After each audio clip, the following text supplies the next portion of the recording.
Hello नमस्कार। आप सभी को रेणु भारतीय का प्यार भरा नमस्कार। आप सभी का आपके अपने channel Sanskrit Sadhana the way to success से जुड़ने पर हार्दिक अभिनंदन है। पिछली वीडियो में हमने वेदों के रचनाकाल के बारे में भारतीय और पाश्चात्य विद्वानों के भिन्न भिन्न दृष्टिकोणों को विस्तार से और बिल्कुल आसान भाषा में समझने का प्रयास किया था। आज हम वेदों के रचनाकाल से संबंधित प्रश्नों पर चर्चा करेंगे, क्योंकि किसी भी विषय को, किसी भी टॉपिक को समझने और स्मृति में स्थायी बनाने का सबसे अच्छा तरीका है उसे पढ़ने और समझने के बाद उससे संबंधित प्रश्नों का अभ्यास किया जाए। मेरा आप सभी से अनुरोध है कि पहले आप जो वीडियो हमने बनाई है वेदों के रचनाकाल से संबंधित, उस वीडियो को बड़े ध्यान से देखें और समझें और फिर इस वीडियो में आएँ और इसमें दिए गए सभी प्रश्नों को हल करने का प्रयास करें। तभी आप इन प्रश्नों को आसानी से हल कर सकेंगे और आपको आनंद भी आएगा और आपका उस वीडियो से संबंधित ज्ञान और इस टॉपिक से संबंधित ज्ञान स्थायी बनेगा। तो चलिए शुरू करते हैं। संस्कृत नेट कोड 25 इकाई 1 वैदिक साहित्य के सामान्य परिचय के अंतर्गत जो सबसे पहला भाग है वेदों के रचनाकाल से संबंधित, उससे जुड़े हुए परीक्षा उपयोगी महत्वपूर्ण प्रश्नों को देखते हैं। सबसे पहला प्रश्न है, वैदिक साहित्य के काल को पाश्चात्य विद्वान मैक्स मूलर ने कितने भागों में विभाजित किया? 4 भागों में, 2 भागों में, 6 भागों में, 3 भागों में। तो अगर आपने वो वीडियो देखा होगा तो आप बहुत आसानी से और फटाफट से उत्तर दे देंगे कि मैक्स मूलर ने वैदिक साहित्य को 4 भागों में बांटा था। उनके नाम थे नंबर 1 छंद काल, मंत्र काल, ब्राह्मण काल और सूत्र काल। ठीक है। अगला प्रश्न है, तो इसका उत्तर बन जाएगा क 4 भागों में। अगला प्रश्न है, वेदों के रचना काल के निर्धारण में किस विद्वान ने भगवान बुद्ध का उदाहरण दिया? ऐसे कौन से विद्वान थे जिन्होंने भगवान बुद्ध का उदाहरण देते हुए ऋग्वेद के काल का निर्धारण करने का प्रयास किया? जैकोबी ने, मैक्स मूलर ने, एम विंटरनिट्ज ने या ख और ग 2 और 3 दोनों ने? देखिए, सभी विद्वानों ने किसी न किसी आधार पर वेदों का काल निर्धारण करने का प्रयास किया, अलग अलग साक्ष्य जुटाए। तो ऐसे कौन से विद्वान थे जिन्होंने भगवान बुद्ध को के समय को आधार मानकर भगवान बुद्ध का उदाहरण देते हुए वेदों के काल का निर्धारण करने का प्रयास किया? तो इसका उत्तर है मैक्स मूलर और एम विंटरनिट्ज दोनों ने। उत्तर बनेगा 2 व 3, ख व ग दोनों ने। दोनों ही विद्वानों ने भगवान बुद्ध का उदाहरण दिया और उसी के आधार पर वेदों का काल निर्धारण करने का प्रयास किया। प्रश्न 3 है, बाल गंगाधर तिलक के अनुसार ऋग्वेद का काल क्या था? बाल गंगाधर तिलक, जो कि भारतीय परंपरा के अत्यंत ही विद्वान और उच्च स्तर के दार्शनिक रहे, उन्होंने वेदों का काल क्या निर्धारित किया ऋग्वेद का? 1200 ईस्वी पूर्व, 3000 ईस्वी पूर्व से 6000 ईस्वी पूर्व, 4000 ईस्वी पूर्व से 6000 ईस्वी पूर्व या 4500 ईस्वी पूर्व? तो बाल गंगाधर तिलक के अनुसार ऋग्वेद का काल था, उत्तर बनेगा ग 4000 ईस्वी पूर्व से 6000 ईस्वी पूर्व। यह पे उल्टा लिखा हुआ है, 6000 ईस्वी पूर्व से 4000 ईस्वी पूर्व। अगला प्रश्न है, किस पाश्चात्य विद्वान ने अपना समस्त जीवन वेद विद्यार्थी के रूप में बिताया? ऑप्शन है जैकोबी ने, ए वेबर ने, मैक्स मूलर ने, एम विंटरनिट्ज ने। ये विद्वान वैसे तो पाश्चात्य थे, लेकिन समस्त जीवन इन्होंने वेद विद्यार्थी के रूप में बिताया। तो आपको बताना है ऐसे कौन से विद्वान थे। इसका उत्तर है ए वेबर ने।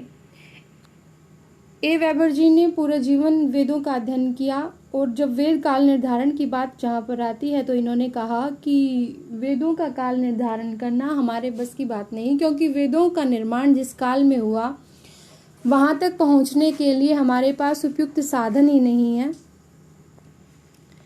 अगला प्रश्न है 5, किस विद्वान ने ऋग्वेद का काल निर्धारण करने में कल्पसूत्र के विवाह संबंधी प्रकरण का उदाहरण दिया?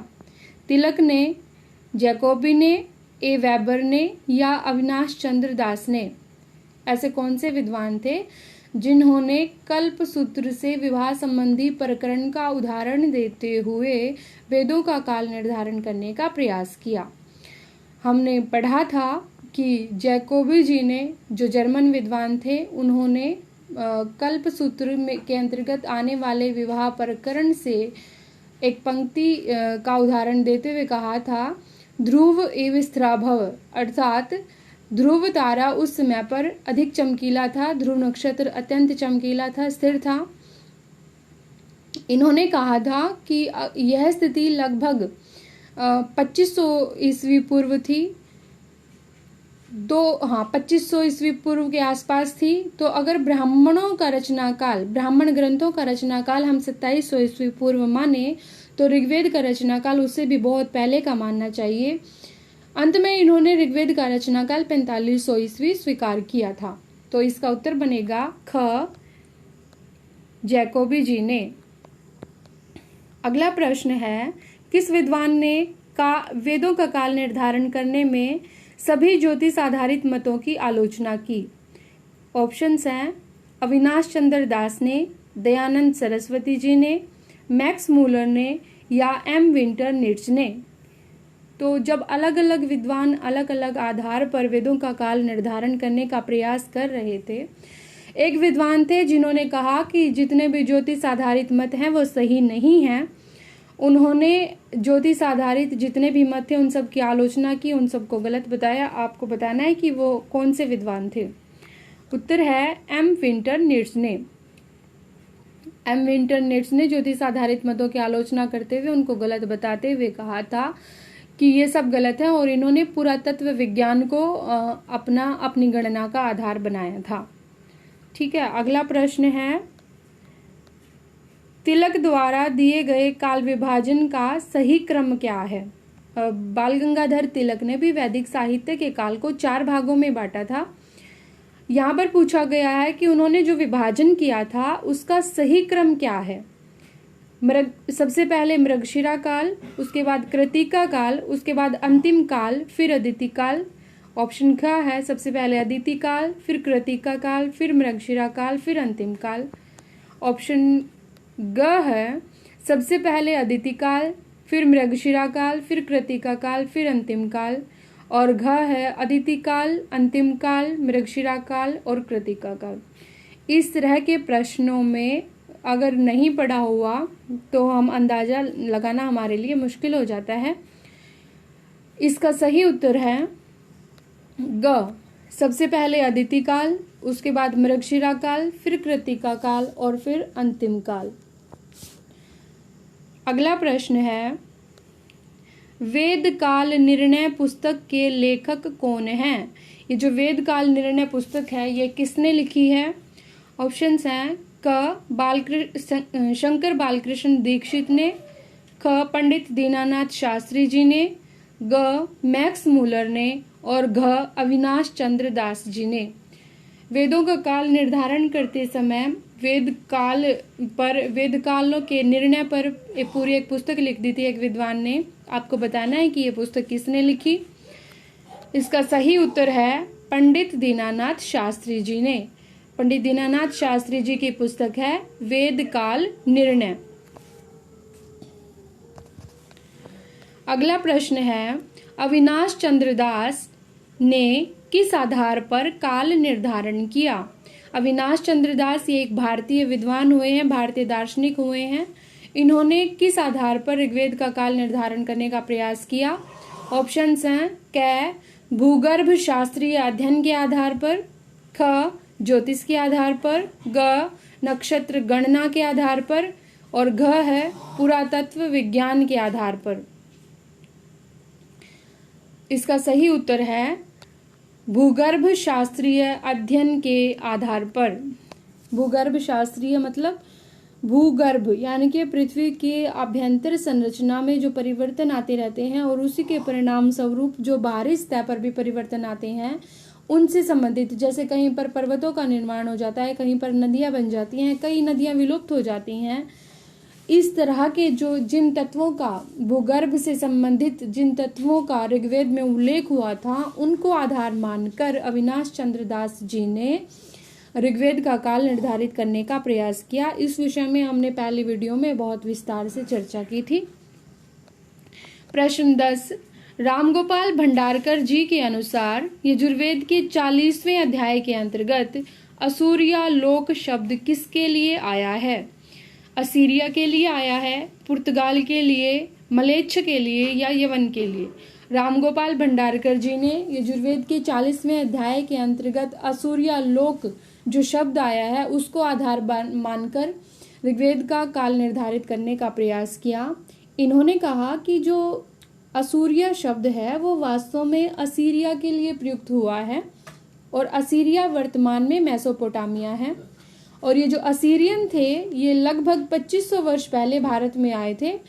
और क्योंकि यजुर्वेद में इसका वर्णन है, इसलिए अगर हम यजुर्वेद के समय को 2500 ईस्वी पूर्व माने तो ऋग्वेद का समय उससे भी पहले मानना चाहिए। तो इस प्रश्न का सही उत्तर है असीरिया। ये जो असूर्या लोक शब्द आया है ये असीरिया के लिए आया है। ठीक है। प्रश्न 11 है, महर्षि दयानंद सरस्वती जी के अनुसार वेदों का रचना काल क्या था? भारतीय संस्कृति के अद्वितीय रत्न महर्षि दयानंद सरस्वती जी ने भी वेदों के रचना काल के बारे में अपना मत प्रस्तुत किया। तो बताना है कि इन्होंने क्या बताया। क ईस्वी पूर्व 2री शताब्दी बताया, या ख ईस्वी पूर्व 6ठी शताब्दी बताया, ग ईस्वी पूर्व 3री शताब्दी, या फिर इन्होंने कहा कि सृष्टि का प्रारंभिक युग वेदों का रचना काल था। इसका सही उत्तर है सृष्टि का प्रारंभिक युग। महर्षि दयानंद सरस्वती जी ने ऋग्वेद के मंत्रों को ही आधार बनाकर ऋग्वेद का काल निर्धारण करने का प्रयास किया। इन्होंने स्पष्ट कहा कि पुरुष सूक्त में स्पष्ट उल्लेख है कि पुरुष रूपी यज्ञ से ही समस्त सृष्टि की उत्पत्ति हुई है। वहीं से ऋग्वेद, यजुर्वेद, सामवेद, छंद आदि उत्पन्न हुए हैं। इन्होंने एक मंत्र का उदाहरण भी दिया, तस्मात् यज्जात सर्वभूतः ऋचः सामानि जज्जिरे। इस तरह से जो मंत्र है, छंदांसि जज्जिरे तस्मात् यजुः तस्मात् अजायत। ठीक है। इस तरह से इन्होंने यह तर्क देते हुए स्पष्ट किया कि वेदों का काल सृष्टि का प्रारंभिक युग था। जब से सृष्टि शुरू हुई है वेदों का अस्तित्व तभी से है। प्रश्न 12 है, बाल गंगाधर तिलक के द्वारा लिखित पुस्तक है। क ओरायन और researches into antiquity of the Vedas, ख the arctic home in the Vedas. उपरोक्त दोनों या उपरोक्त में से कोई नहीं। पुस्तकों से संबंधित प्रश्न हमेशा पेपर में आते हैं और जब हमने इनके बारे में नहीं पढ़ा होता तो उत्तर देना मुश्किल हो जाता है और हम अपना अंक गंवा देते हैं। इसलिए इनके नाम याद करना अत्यंत आवश्यक है। बाल गंगाधर तिलक ने अनेक सालों तक खोज की, अनेक सालों तक शोध किए और इन्होंने अंत में जो निष्कर्ष निकाला उसको अपनी 2 पुस्तकों में लिखा। पहली पुस्तक थी ओरायन और researches into antiquity of the Vedas और दूसरी पुस्तक थी the arctic home in the Vedas. तो यहाँ पर ये दोनों पुस्तकें क्योंकि बाल गंगाधर तिलक के द्वारा लिखी गई हैं, इसलिए इस प्रश्न का उत्तर बनेगा उपरोक्त दोनों। अगला प्रश्न नहीं है, प्रश्न हो चुके हैं।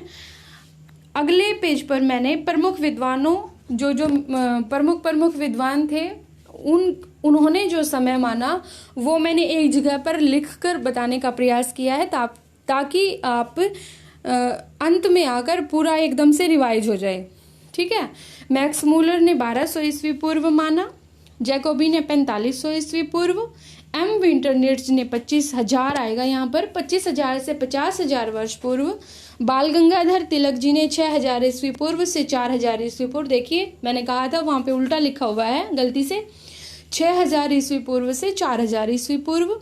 शंकर बालकृष्ण दीक्षित जी ने 3500 ईस्वी पूर्व। पंडित दीनानाथ शास्त्री जी ने 3 लाख साल पहले। अविनाश चंद्र दास जी ने 25,000 से 50,000 वर्ष पूर्व। तो इस तरह से हमने पहली वीडियो में जो पढ़ा था उसका अभ्यास प्रश्नों के माध्यम से कर लिया। उम्मीद करूंगी कि आप उस वीडियो को देखने के बाद इन प्रश्नों का अभ्यास करेंगे और यकीन मानिए आपका यह टॉपिक, आपका यह विषय एकदम से क्लियर हो जाएगा, एकदम से स्पष्ट हो जाएगा और आप इसे याद रख पाएंगे। और मेरा सुझाव है आप लोगों को कि आप इन वीडियोस को देखकर नोट्स बनाते जाइए, क्योंकि यह सब कुछ आपको एक पुस्तक में कहीं नहीं मिलेगा। और जब परीक्षा की तैयारी करते हैं और परीक्षा जब नज़दीक आती है तो हमारे नोट्स ही होते हैं जिन्हें हम जल्दी से पुनरावृत्ति के लिए प्रयोग कर सकते हैं। उस टाइम पर कोई वीडियो काम नहीं आती। तो उम्मीद करूंगी आप लोगों को यह तरीका पसंद आया होगा। पढ़ते रहिए, स्वस्थ रहिए, अपना ध्यान रखिए, अपने लक्ष्य को पा जाइए और छा जाइए दुनिया पर। इन्हीं शुभकामनाओं के साथ नमो नमः।